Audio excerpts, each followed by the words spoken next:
regard to the audit, with regard to the new system, he believes that fewer and fewer problems will occur because of the implementation of Edmund.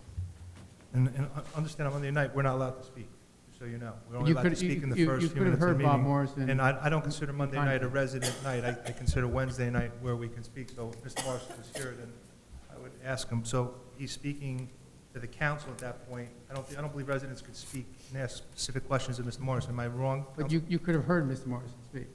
But it's one thing to hear. It's another thing to be able to ask a question. Okay, Joe, why don't you ask your question and we'll try to answer. Yeah, I'm just pointing out, these are similar things that have been going on and on and on. That's my only intention, that need to be closed up. The other one is, what are they talking about that when they say that they want to go to you, when apparently an expenditure hasn't been encumbered? I thought the whole purpose in government accounting is that no expenditure can be made that hasn't been encumbered. So what is he talking about in that aspect? What recommendation is that, Joe, where he makes reference to the going to the go into- CFO? Yeah, to go into you. I mean, a business administrator with specific items involving vendor bills not recorded in the town financial record. How could anything that's paid not be recorded in the township record? I mean, the accounting system you have is an encumbrance system. So I'm Chair, with regard to that specific recommendation, what occurred was a utility bill, which had come in, was not recorded in the system, so that there was no encumbrance made for it. Can that happen in other situations? Well, I think we've addressed that in a couple ways. First of all, a new computer system does make it easier to not only track to-date expenses, but to do what we call blanket purchase orders, where you would encumber a full year's worth of expenses rather than going month by month. The second component of that is more vigilance on the department heads who are receiving bills to make sure that they're reported into the finance office so that they can be reported in the accounts. I also noticed you suggested an electronic means for you to be able to verify that the funds are available.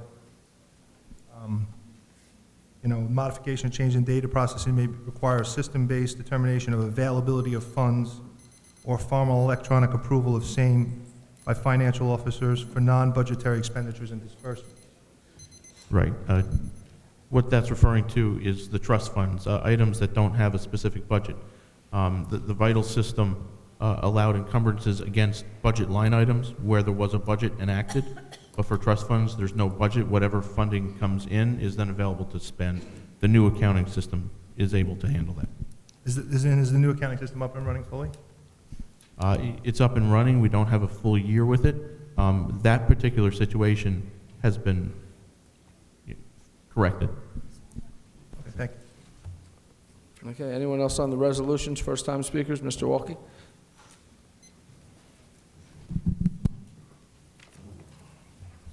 Fred Wolke, 10 Peak Road, Edison. R307, resolution certifying review of the general comments and recommendations of the annual report for audit for the year ending June 30th, 2007. I have some comments over here. It says that in Mr. Morrison's report, he says that the taxes should be deposited within 2 business days of the accepted, should be deposited in, they should be deposited within 48 hours of receipt, should be deposited in the bank. I guess this is both for taxes and for fees. And then he further went on and he said, tax collector, 3 memos by Mr. Cancro, they were taken care of immediately. And I had asked Mr. Holberg about some checks that I had paid, one for a fee, the sewer fee, and the other one was my taxes for the second quarter of this year. And I had noted that when I sent the check in, and then when the check cleared through my bank, which is a little bit different from clearing through the town's bank, but still it was over 2 weeks before I got the check cleared through my bank. And I was just wondering whether we are really depositing these monies in a timely fashion. And through the chair, I would like to ask Mr. Cancro if this is being taken care of. Council Vice Chair, I'll defer to Mr. Holberg on that. Yes, I'm aware of Mr. Wolke's concern. He did give me some particulars, and we are researching that. He gave me the dates that it was mailed and the date that it cleared his bank. We know the date that it was credited in our system, and I'm just trying to confirm the bank batch, the date it was actually deposited. Just given some other time constraints, I have not gotten back to Mr. Wolke with that information yet. With regard to the tax office, deposits are made on a daily basis, so everything that's received is in compliance with the 48-hour rule. The deviations that Mr. Morrison found were in other offices that are turning funds over either to the treasurer or to the tax office. In some cases, that wasn't being done in the 48-hour period. Thank you, Mr. Holberg. First-time speakers? Mr. Pizzi? Sal Pizzi, 35 Trenton Avenue.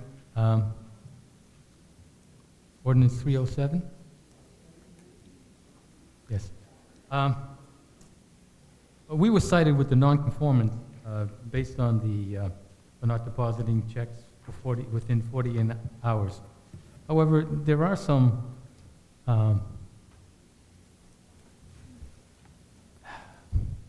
things that are inherent, have inherent delays.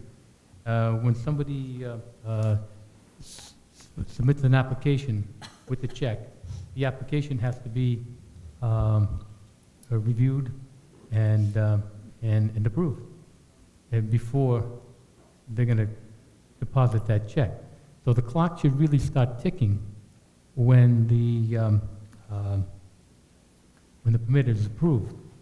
The 43,000 that he said that he found, my question is, was any of that part of the inherent delays that are required to be held back before you get the approval? You know, I do understand what you're saying. The $43,000 issue was one particular office, and it wasn't that. It was checks weren't being processed in a timely fashion, and Okay. it was once it was discovered, it was corrected. Because what I was going to suggest is that the BA come out with a policy saying that the clock won't start ticking until this time, so that the auditor doesn't come and say, oh, you didn't deposit these checks, and we're saying, okay, we didn't deposit these checks because they're it's pending. A policy approval. was developed and it was sent to employees as well as the auditor. Okay, thank you.